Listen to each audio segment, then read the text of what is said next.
to another edition of Popular Speed Report. I'm Chase Wilhelm with Popular Speed's Matt Weaver and Kelly Crandall. Just finished up the Nationwide Series race here at Atlanta Motor Speedway, and for the first time in a long time, Kyle Busch didn't drive to victory lane. It was Kevin Harvick going to victory tonight. Yeah, you know, Chase, in these Nationwide races, it feels like an inevitability that Kyle Busch is eventually going to go to victory lane. And so you had a final restart with about 8 laps to go. Kyle got right to Kevin Harvick's bumper, couldn't shove him out of the way. He gave him one good shove with 1 lap to go, couldn't close out. Kevin Harvick goes to victory lane. And there's also a good points battle heating up here in the Nationwide Series. You have Sam Hornish Jr. at the lead, and then 10 points behind is Austin Dillon, and 26 points behind is Elliott Sadler. Let's talk about the points battle for a little bit. Yeah, I think we have a real good championship battle here in the Nationwide Series. You've got a mixture of Sam Hornish, who started out in the Cup Series in his NASCAR career. He came back to Nationwide to kind of learn the game and get comfortable. And this year he's really taken off. He has his 1 win. He's leading the standings. But Austin Dillon has come on hard here in the last 2 months or so. And with 10 laps to go, it looks like Dillon was going to take the points lead back away from him. Dillon had a terrible restart. Sam Hornish Jr. had a great restart. Sam finished his 3rd.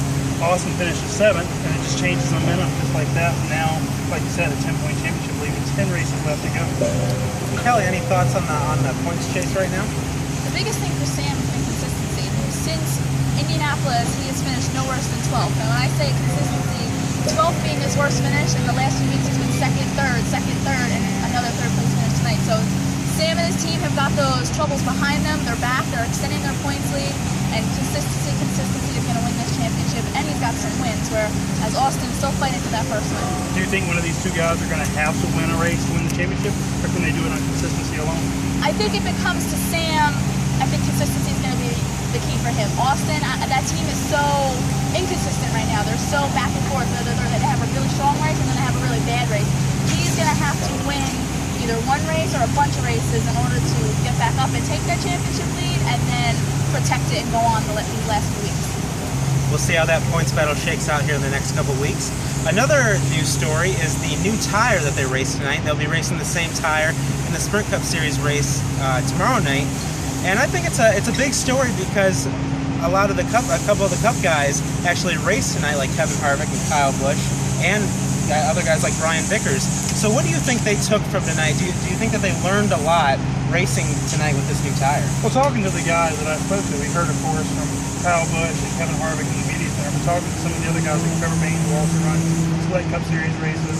They like the racing. They thought that it gave them options. They can jump from the low line to the high line with ease. They had the grip that they wanted. And I think you saw a little bit of fall off too. And as a fan, what you want to see in racing is guys with different options on strategy, guys who can get new tires, and guys who don't, who goes back a little bit. And so I can only judge, I'm not a tire expert, but I can only judge on the racing itself. And compared to last year's Nationwide race here at Atlanta, I felt the racing was far improved. You had a lot of different strategies at play. On that final restart with 10 laps to go, everyone pitted. Tires are very important, and the racing was good all the way throughout the race. Now, it wasn't very good up front, but I do think it was better from 6 on back. There was always some action, and I think that's going to play out well in the Cup Series race tomorrow night. And Kelly, do you think we're going to see the same racing that we saw tonight, or are we going to see anything different? I'm not sure, to be honest with you. Your tires and Atlanta Motor Speedway are becoming synonymous with each other, and these drivers are having a hard time finding a tire that they like here. They've ripped Goodyear in the past so many times, whether it's been a bad tire, whether it's been a tire that falls off too much, or a tire that has no give at all. Tonight, as Matt said, the racing was fantastic. These guys were loose. Some of them were hitting the wall, which ended up being a good thing. Kane went spinning and came back to finish in the top 10, and same thing with Busch and Joey Logano. So as far as tomorrow night goes, those cars are a little heavier. I don't know how those cars are going to work with these tires, but if tonight was any indication, these cars are going to be all over the racetrack, and the racing should be fantastic. One thing's for sure, we definitely saw a great battle between Kyle Busch and Kevin Harvick for the win tonight. And one last topic I want to talk about is today it was announced that AJ Allmendinger is going to be in the 47 for JTG Daugherty next year. Let's talk about that a little bit.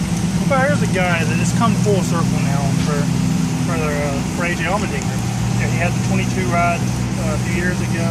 He was demoted once. He had drug failure. He's a guy that's done a lot of different things this year. He's done the sports cars, he's done Sprint Cup, he's done IndyCar. And so, when looking at his options, what he could do, this was probably the best one for because he wanted to stay in Sprint Cup. That's kind of the thing he wasn't able to master yet. He's got his wins in the Nationwide Series, he's got wins in IndyCar, wins in Sports Car. This is his chance to finally prove that he belongs at the Sprint Cup level. And this team isn't terrible. They're 15th to 20th place car when he's in it. And now he's got a chance to see if he can contend for a chase spot. And Kelly, do you think this was his best option? Do you think this is where he should be right now? Absolutely.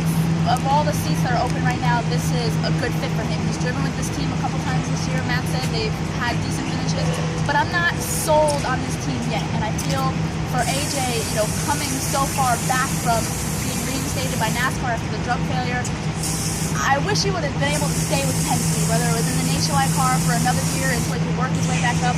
Just because personally, I'm still not sold on JTG. And Brad Jari and Ted DeSpector said today that they still have work to do to get stronger, and they have to get their alliance stronger. But for AJ, he's back, and for him, that's all you can ask for right now. And who knows, he could take this car and turn it around. Well, one thing's for sure too, it's been a crazy, silly season already, and it's only going to get even crazier. For Popular Speed Report with Picks. We gotta have picks. We gotta have picks. Picks has become the Saturday night tradition. I totally forgot about that, Matt. Thank you for reminding me. So let's talk about picks for tomorrow night's Sprint Cup Series race. Let's start with Matt. I've got kind of a surprise pick. I've got Jeff Gordon. He's finished second here last year, won the race 2 years ago. Hendrick Motorsports is really trying to get him into the chase. I feel like they've got the full court press on his team and his program. He's been fast, a little bit in practice, not as fast as they think, but they're preparing for the nighttime too. He was good in qualifying, and they really need to win. And this has been one of his better tracks traditionally. I am not going to be surprised if the 24 pulls up the victory lane tomorrow night. Kelly. Jimmy Johnson, he didn't look that good in the first practice yesterday, qualified 10th, but then today he came out and he's fast, so maybe Track Mountains has found that back in setup. The biggest thing for Jimmy is there's been these last 2 weeks, he had troubles, he had an engine failure, he crashed last week. It seems almost time for Jimmy to come out and just dominate the field, such as Kevin Harvick did tonight. Tomorrow could be that day. Well, I'm going to have to go with, for tomorrow night, is Brad Keselowski. I think that he needs a win just like a couple other guys do, like Jeff Gordon and Kurt Busch. And he's the defending champion. So I think he's going to come out strong, and I think he's going to take the victory tonight. So, for Popular Speed Report with Matt Weaver and Kelly Crandall, I'm Chase Wilhelm, and we'll see you tomorrow night after the Sprint Cup Series race.